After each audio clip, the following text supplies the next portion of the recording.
Right. And then you wouldn't have to look at them. You would, I mean, you'd have to evaluate them, but you'd have a standard in place that would make it very clear that they shouldn't, you know, in their broad array of courses, be adding in things like the example we have in our report. Right, and that is in the regulation. So they shouldn't, that course should not have been. And it came to our attention. It should not have happened. So that's one that there could have been many more that have Yeah, we don't gone through know. without Yeah, that. to be honest with you, yes. But it's in the regulation that it has to be scientific. Oh. And of knowledge for that registered nurse that's over and above the knowledge that they received when they were in the nursing program. And that person didn't follow our regulation for that course. And if we learn that they're providing courses that don't meet our regulations, they're issued a cease and desist letter Yes. to stop providing that training.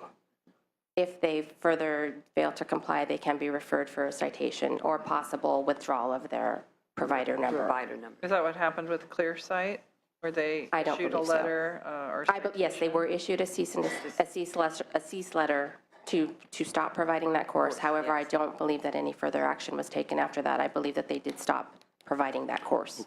Couldn't they provide that course, but not, I mean, if you're going to be a CE provider, then you could provide myriad of courses in health fields or kind of energetic medicine fields but only certain courses would qualify for CE credit with the nurses. Yes, I would think that would be how it would be done, and that should be identified by the provider or by your review as to which courses would be approved and those that would not be. So I think as Assemblymember Bonilla indicated. So, all right, well, we will move now to issue 8, consideration of military experience.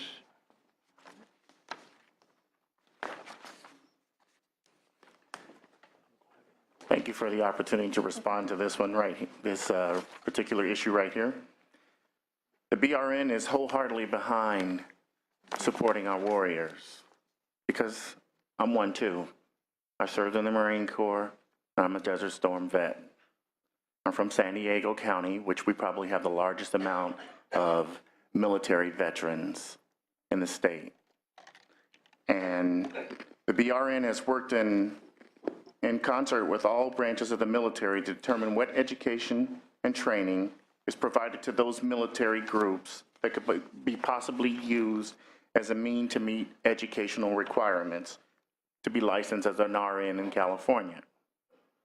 In addition, the National Council of State Boards of Nursing met with all military branches in Washington, D.C. to discuss this issue. It was determined that the medical training and experience received within the military for enlisted personnel was at the level of the vocational nurse.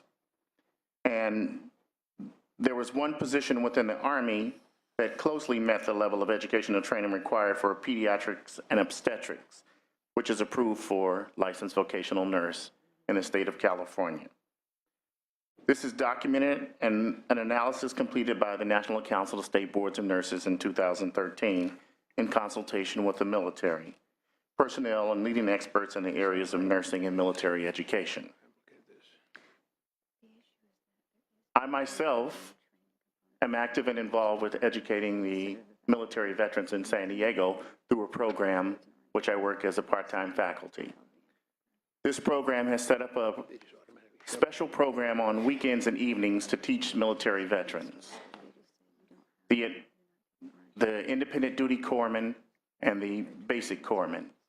The basic corpsman completes a year of training in the military and can go on and challenge the LVN board if necessary. The independent duty corpsman has another year of additional training. They're not required to complete the LVN exam because the director of the programs there in San Diego County can award credit for their time served in the military and their training that they've completed, provided that they have all the prerequisites to meet the program educational requirements. Then they come into the program during the summertime and complete a 6-week session over the summertime, and they complete the last 2 semesters of the program in the associate's degree program.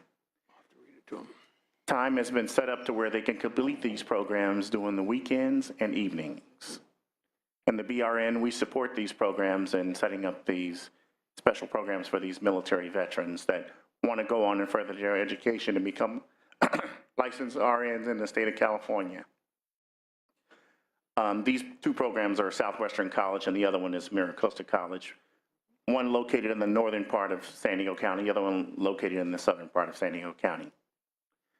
The military service member is not required to, well, they get tuition reimbursement for the program, and so the program is paid for them. They're not required to serve any more time in the military with these programs being paid for. It's worked around their schedule while they're still active duty, so they can come in the evening time or they can come on the weekends. I've done this program for the last 8 years, and it's been a really successful program.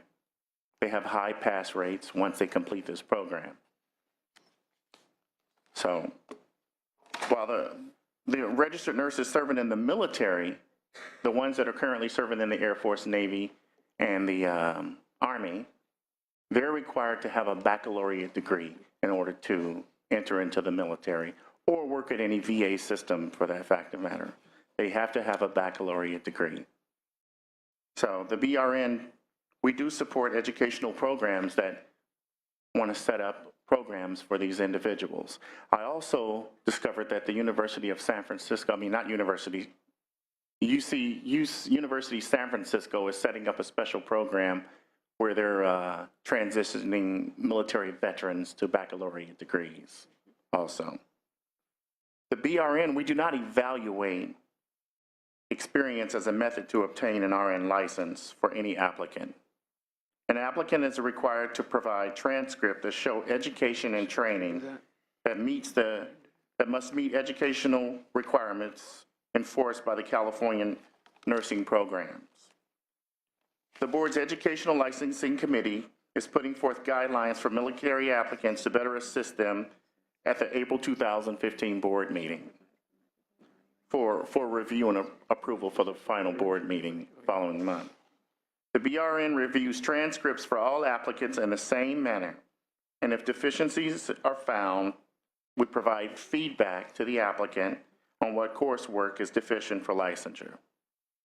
If the BRN is required to evaluate military experience, the BRN will require more education consultants and staff in order to do this that is qualified to evaluate military experience to determine whether an applicant meets educational requirements to achieve RN licensure. The BRN is mandated to protect the public in the Business and Professions Code 2708 and set standards in order to fulfill this mandate. The BRN opposes reducing the educational standards in the state because this is what's there to protect the public. So the BRN only approves programs in California, educational programs. However, we approve applicants who attend nursing programs in other states and country whose educational requirements meet the California programs standards. So again, we must reiterate it is mandated to protect the public, and standards are set forth in order for us to fulfill these mandates. The BRN opposes reducing the educational standards, as I stated before, that qualify an individual for licensure and threatens the public safety. This would create a two-tier system of education where applicants who attend California nursing programs were required to attain a higher level of education. So this is why we oppose lowering our standards for a particular group. Yeah, and I don't think anyone's asked you to lower standards to any group anywhere. But I think if you look at the Business Professions Code 35, it provides the requirement and the mandate, as you mentioned, that to this end, rules and regulations of boards provided for in this code, which you are one, shall provide for methods of evaluating, and you indicated that you're not going to evaluating education, training, and experience obtained in the armed services, if applicable to the requirements of the business, occupation, or profession regulated. That's a requirement, that you do that individually. It sounds as if you're relying on some other standards to compare between what either experience, education level that you're finding in military service, whereas before you would compare one to the other, an RN here as an RN there, but now that doesn't seem to be applied, and from what I'm reading in the code. I would like to add to that.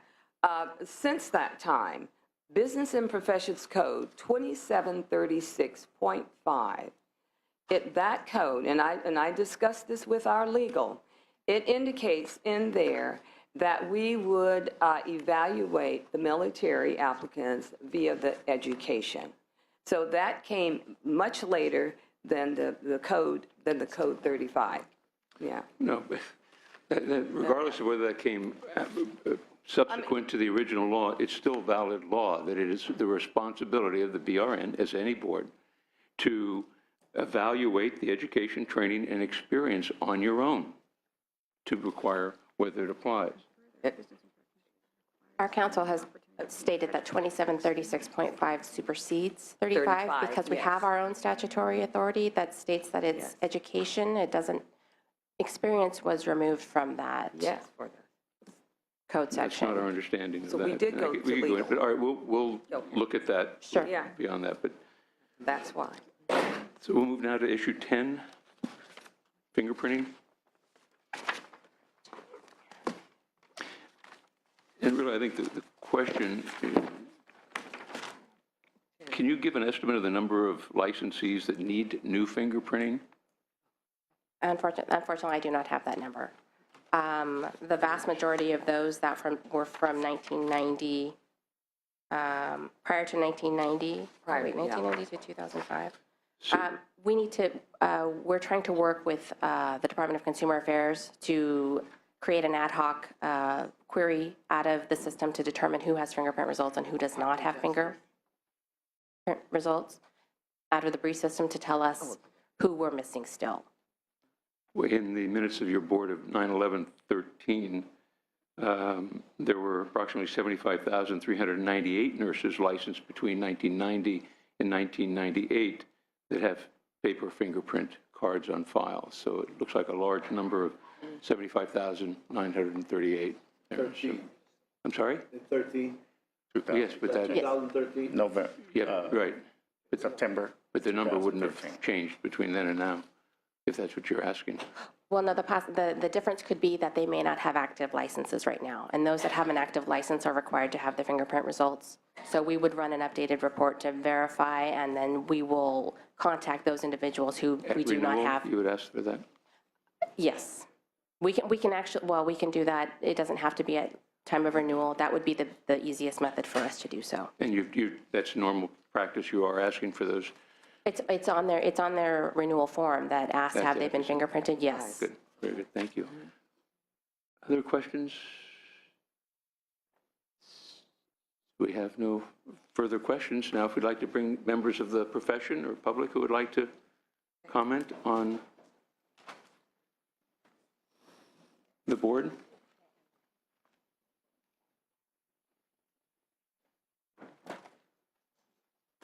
You wanna come over here? And we are going to probably recess at 2, I can stand there or here, wherever you're comfortable. In 10 minutes, we will be taking a 30-minute recess. The Senate will convene at 2 p.m., and then we'll reconvene at 2:30. So please, go ahead, Stephanie, thank you. And if we could be as brief as possible.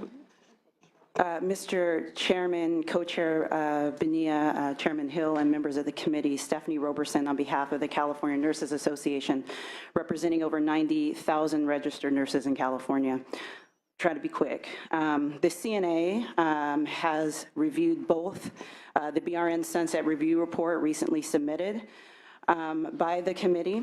There are 22 unresolved issues and other areas of concern pertaining to the BRN, with suggestions for resolution by staff, and we are compelled to respond due to the interest of healthcare consumers and, of course, for public protection and our registered nurses.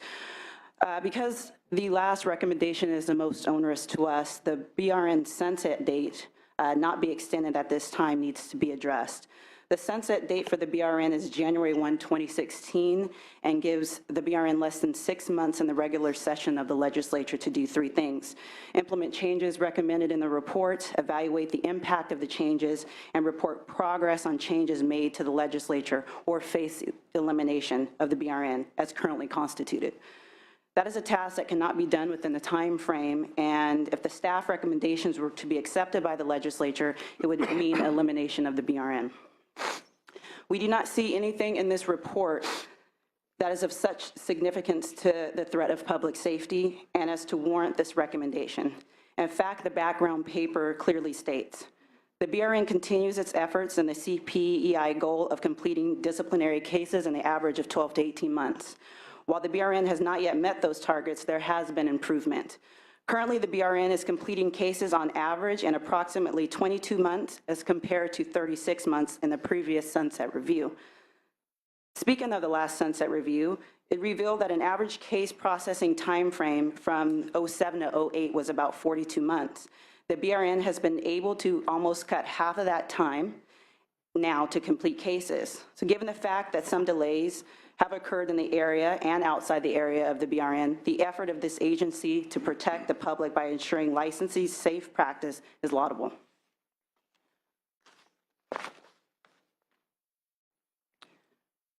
Again, there are many functions of the BRN and its executive officer, but none exceeds the duty to protect the public from unsafe practitioners. The success of the BRN moving steadily towards its goal of 12 to 18 months hasn't been necessarily highlighted in this review. For this reason, we see recommendation 22 to not recommend the continuation of the BRN past the sunset date as a significant threat to the safety and progress of the board that oversees over 400,000 registered nurses in the state of California, the largest licensed profession in the state. Our remaining comments will be submitted to your office, Chairman and Co-Chair Bonilla, and I submit to all of you and your staff to sit down.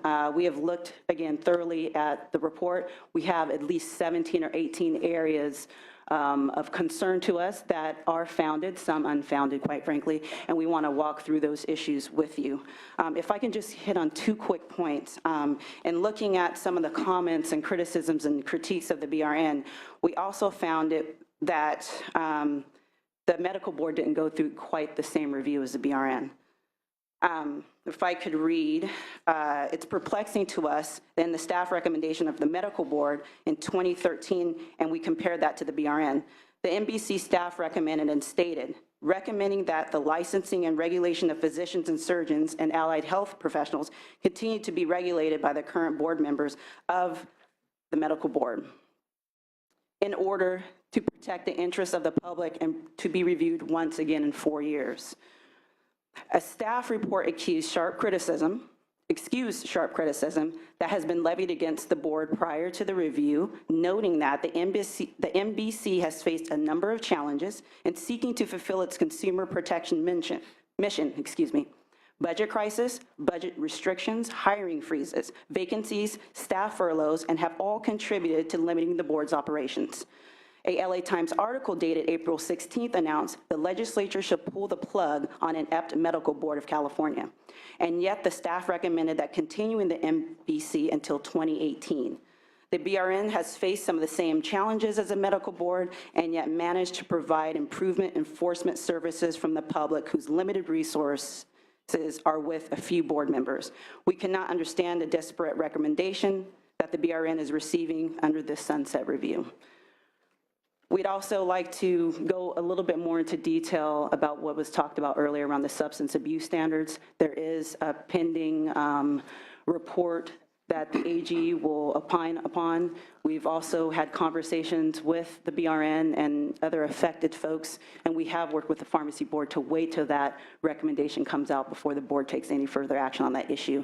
So again, we will walk our comments through to your offices, and I'm happy to meet the both of you and take the time that's necessary to be helpful in this conversation. Thank you. Thank you for your indulgence. Thank you. Thank you, Mr. Chairman and members. Brooks Ellison on behalf of the United Nurses Associations of California, part of AFSCME.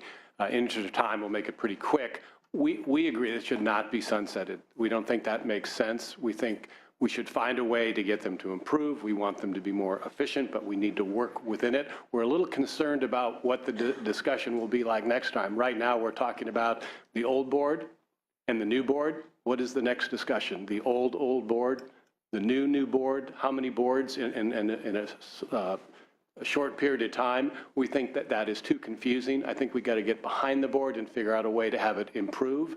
And we're willing to work with you in the committee to find a way to do that. Thank you, Brooke. Thank you very much. Michael Arnold, representing the California Dialysis Council, here today over concern about the delay in the licensure and renewal process for RNs.